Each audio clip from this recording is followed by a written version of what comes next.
পরিবারের কেউ মারা গেলে আত্মীয় স্বজন বা পাড়া প্রতিবেশীর প্রথম চাওয়া থাকে মৃত মানুষটির কবরের যেন একটু চিহ্ন থাকে, যাতে ভবিষ্যতে প্রিয় মানুষটির কবর জিয়ারত ও দোয়া করা যায়। কিন্তু সেই প্রিয় মানুষটিকে মাটির অভাবে কবর দিতে না পারায় কলা গাছের ভেলায় ভাসিয়ে দেওয়ার যে কষ্ট, তা বোধহয় কখনোই সহ্য করা যায় না।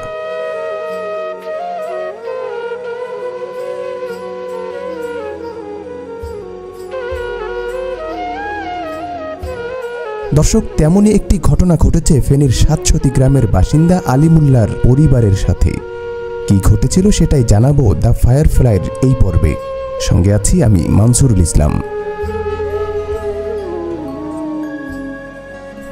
23 আগস্ট ভোরে মারা যান 73 বছর বয়সী বৃদ্ধ আলিমুল্লাহ।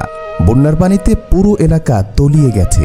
মৃতদেহটি কবরস্থ করার জন্য 3.5 হাত শুকনো মাটি পর্যন্ত খুঁজে পাওয়া যায়নি পুরো এলাকার কোথাও। আলিমুল্লাহকে অন্তত দূরে কোথাও কবর দেয়া যায় কিনা তার জন্য জরুরি পরিস্থিতিতে বিভিন্ন জায়গায় যোগাযোগ করেছিলেন পরিবারের সদস্যরা। কেউ হয়তো তাদের উদ্ধার করতে আসবেন সেই প্রত্যাশায় 2 দিন পর্যন্ত মরদেহ নিয়ে অপেক্ষাও করেছিলেন, কিন্তু শেষ পর্যন্ত কেউ আর আসেনি। অবশেষে বাধ্য হয়ে কলাগাছের ভেলায় ভাসিয়ে দেওয়া হয় আলিমুল্লাহর মরদেহকে। সাথে লিখে দেওয়া হয় একটি চিঠি।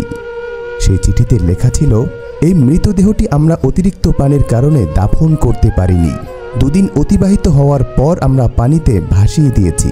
সাথে আমাদের এলাকার নাম ঠিকানা সহ ফোন নাম্বার দেয়া আছে।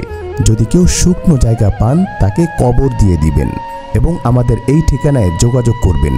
আপনাদের কাছে আমরা চিরকৃতজ্ঞ থাকব।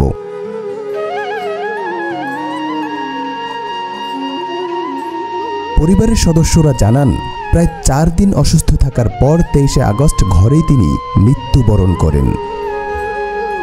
তখন পুরো এলাকার চারপাশে অথই পানি, কোথাও একটু শুকনো জায়গা নেই কবর দেওয়ার জন্য। তারা আরও জানান, 2 দিন ধরে সেনাবাহিনী ও স্বেচ্ছাসেবকদের মাধ্যমে যোগাযোগের চেষ্টা করেন, কিন্তু কারো কাছ থেকে কোনো সাড়া পাননি। তাই বাধ্য হয়ে কলাগাছের ভেলায় ভাসিয়ে দেওয়ার সিদ্ধান্ত নেন পরিবারের সদস্যরা।